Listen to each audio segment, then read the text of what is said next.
Thank you, Mr. Chairman. I was actually on the route 24 hours beforehand. I represent NY-1 on the east end of Long Island. Some other members were traveling with me as well. And as we're here, I'd be remiss if I didn't offer up my thoughts and prayers to the families of those whose lives were lost, of those who were injured. It's a terrible tragedy that took place. I kind of wish that Congress had been willing to, the entirety of Congress would be willing to allow us and the families to mourn for Amtrak and for the employees of Amtrak, everyone who was impacted by it. I wish that there was a little more time that was dedicated towards mourning.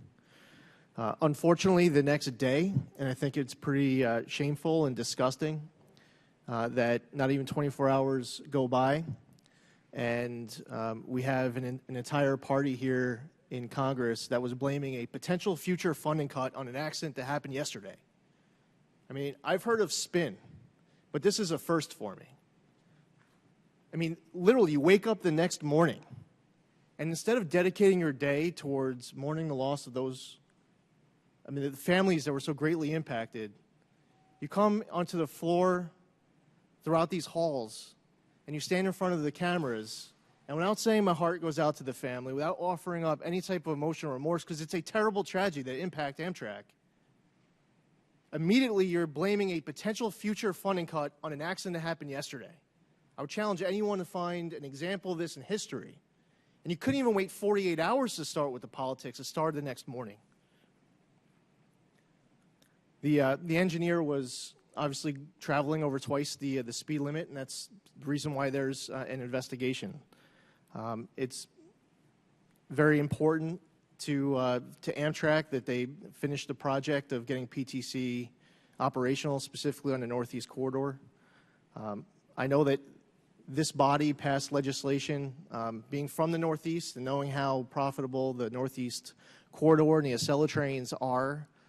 It's good that we see that money getting reinvested back into the system. I have some colleagues in some other parts of the country who may think otherwise, and that's okay. I'm parochial in a way to my home state, my home region. I came here from New York State in the state legislature. I served on the Transportation Committee.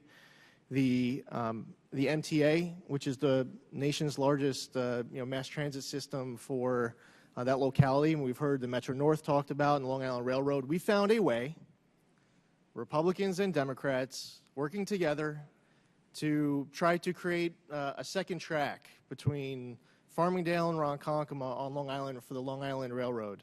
There are infrastructure improvements all over the New York City metropolitan area with the involvement of people at New York City, up in Albany, working with the MTA, working with the unions, trying to figure out how to invest in the infrastructure.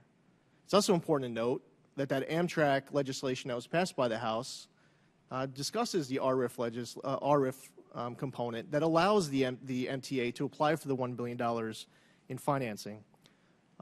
But the investment can be made. It would be very nice if my colleagues on the other side of the aisle, instead of us trying, and listen, when we ask it's a great idea, how are you going to pay for it, it's not to get to no, it's to get to yes. For me, personally, I want to be part of the discussion to figure out how we can invest in our infrastructure all across the country. That's what I believe is a matter of principle. But with my final minute, and Mr. Hart, just getting back to you, just so I understand something, are there texts on the phone from 9:10 to 9:21?